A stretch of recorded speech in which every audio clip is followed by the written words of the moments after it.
Hello everybody, it's Glass Half Dead and I am back with some actual, genuine Kill Team 2 news, Kill Team Octarius news. Unlike yesterday, you might have noticed there was a news article on Warhammer Community, but I didn't do a video, and I know what you're thinking. But Glass, when there's news, there's views. That's good, yep, that's true, that is true, but that wasn't news. Okay, let's jump into it. These smart activation rules make your kill team clashes more tactical and reactive. So I haven't read this. I don't know what I'm about to read. Let's just very quickly, right?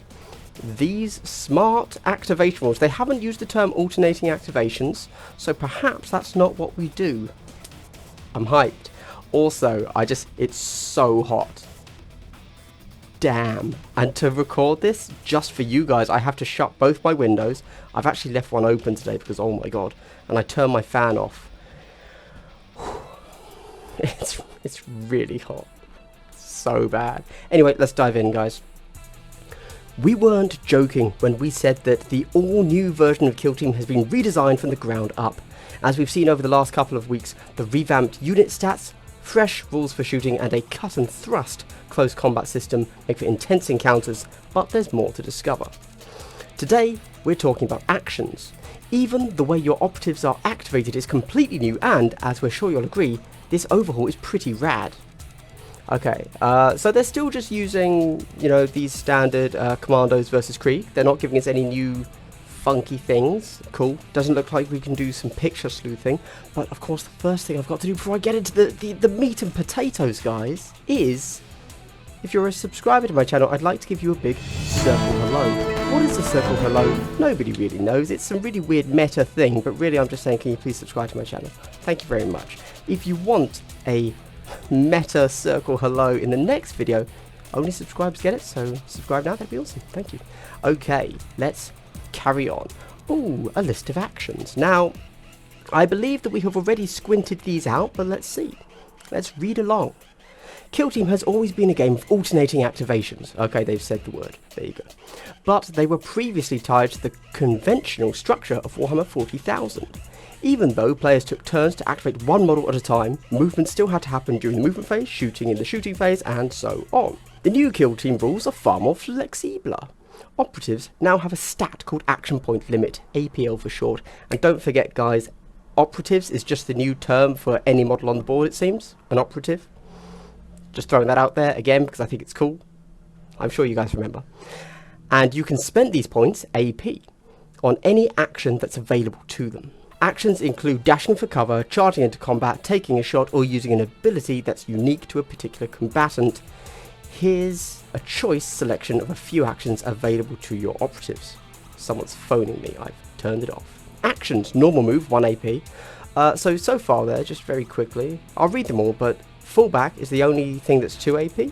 A normal move, move the active operative up to its movement characteristic.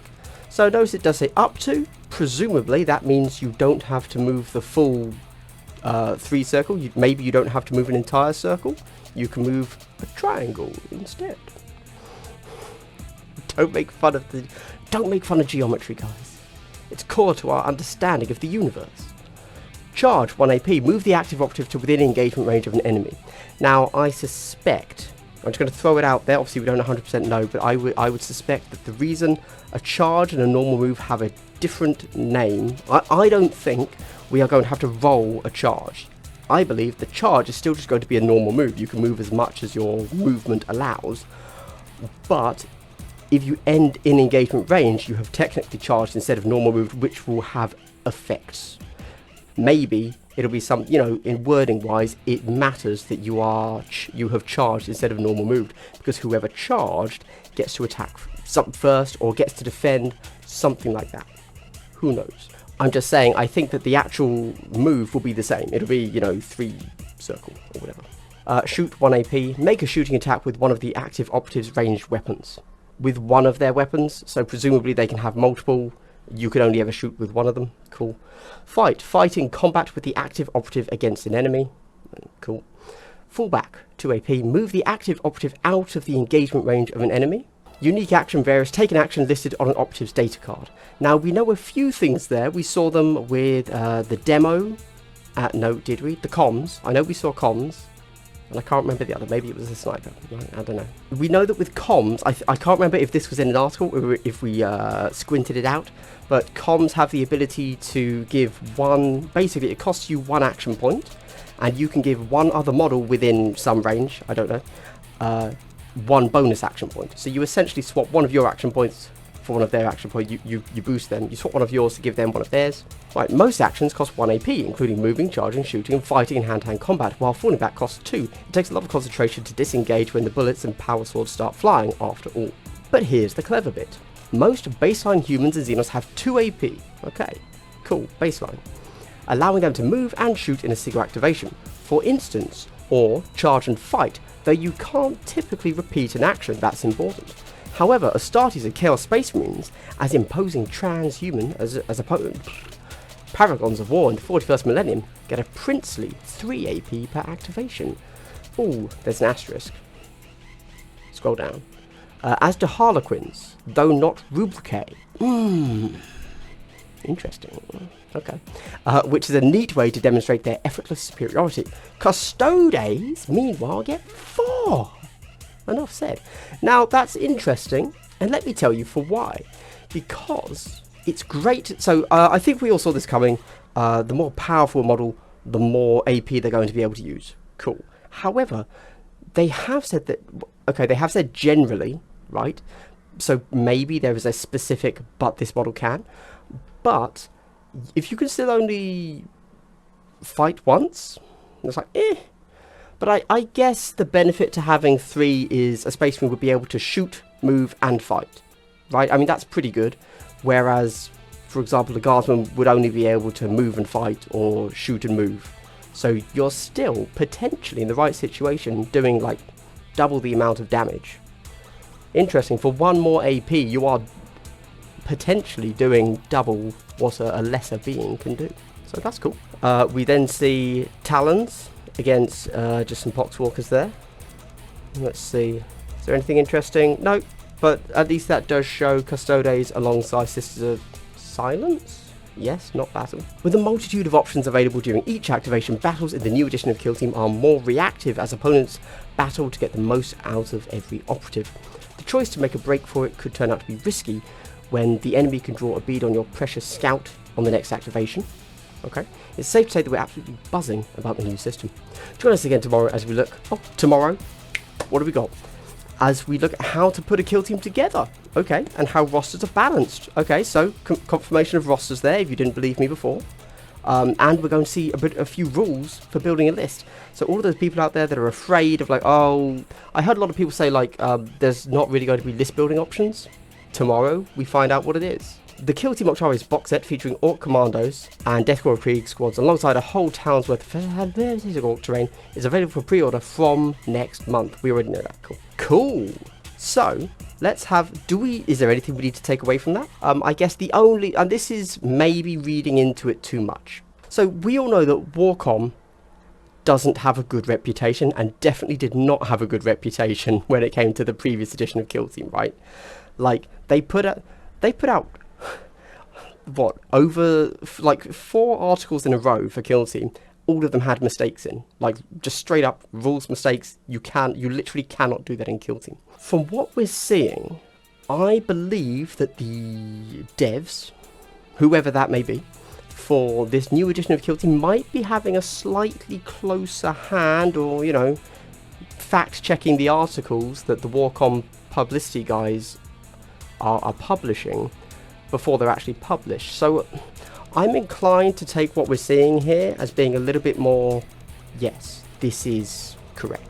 Take a look here and consider that a standard size Custodes team could be this: 5 Sisters of Silence and 2 Custodes guards. That sounds crazy to me.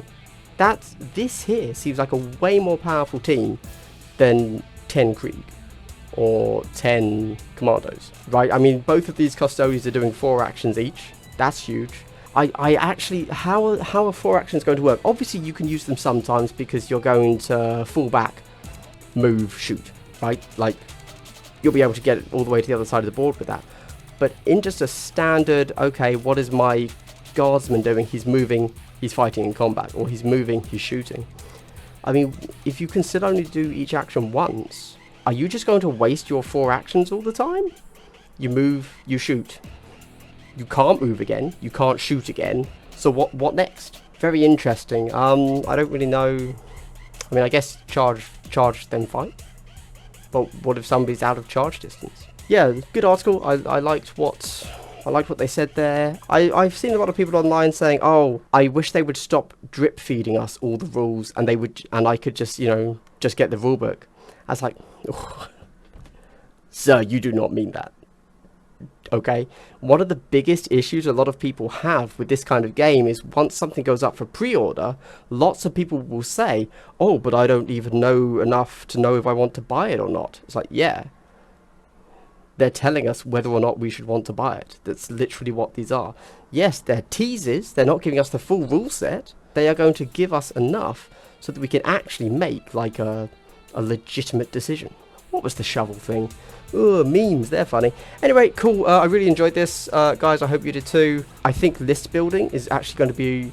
Obviously, we don't know how much information they're going to actually give us, but potentially list building is really big. Knowing how exactly specialisms are going to be broken down into different data sheets, that's the current thinking. There's no longer in current Kill Team, there's no longer this guy can be... He's a generic unit from a data sheet, and we make one of them a comms, we make another of them a demo. It seems, at least from the Krieg and the Commandos, like they're going to give us a specific data sheet and say this is the demo. So you don't take a generic space Imperial Guardsman data sheet and assign it. You take this data sheet that is just for that specialism. And then there are additional specialisms, you know, if you remember those, the bottom right hand corner, we had the orange and the greyed out ones. We don't know what they are exactly. So yeah, I'm hyped. I'm hyped. I think this will tell us quite a bit. Anyway, this has been Glass Half Dead. Thank you very much for watching. As I've mentioned to everybody, you know, that's the end of the video. A little quick update on hobby for me. I've finally, because I realised... Obviously, at some point, I'm going to want to do some battle reports for the new version of Kill Team, right? I think that's obvious enough. And what do I lack? Terrain. And I need to go build some terrain. More terrain's always good, obviously. And it seems like this is going to be... It seems like this version of Kill Team is going to benefit even more than the last version of Kill Team with a denser board. That's the vibe I'm getting. So I finally cracked open... How long ago did it release? The Necromunda Dark Uprising box. Was it Dark Uprising? The first time they released the plastic Zone Mortalis terrain. I sprayed it all black. I'd already built it. That took ages, so I didn't have to do that. But I sprayed it all black, and then I gave it a Zenithal Silver. Now I just have to do everything else. It's not going to look good, but hey. That's valid hobby, because as I've mentioned in my Discord, I've really been struggling to be motivated to do anything like outside of terrain, because what do? It might not be valid in the new Kill Team. It might not be worth it in 40k. Do I even want to play 40k anymore? If this is genuinely a better game that has enough traction, why would I play 40k? Let's hope the Warcom team haven't heard me just say that, okay? Anyway. Everybody, this has been Glass Half Dead. If you made it to the end of the video, thank you very much, and I would like to give you a big... Which one is it? Oh, this is bad. This is not making a good argument for us using shapes, is it? It's a big square hello. Very wholesome. If you want a square hello in the next video, watch till the end, because honestly, it really helps a small YouTuber like me, and let's see if we can get more Kill Team content on the tube. Anyways, it's been Glass Half Dead. I hope you've had a good day. Continue to have a good day. Goodbye.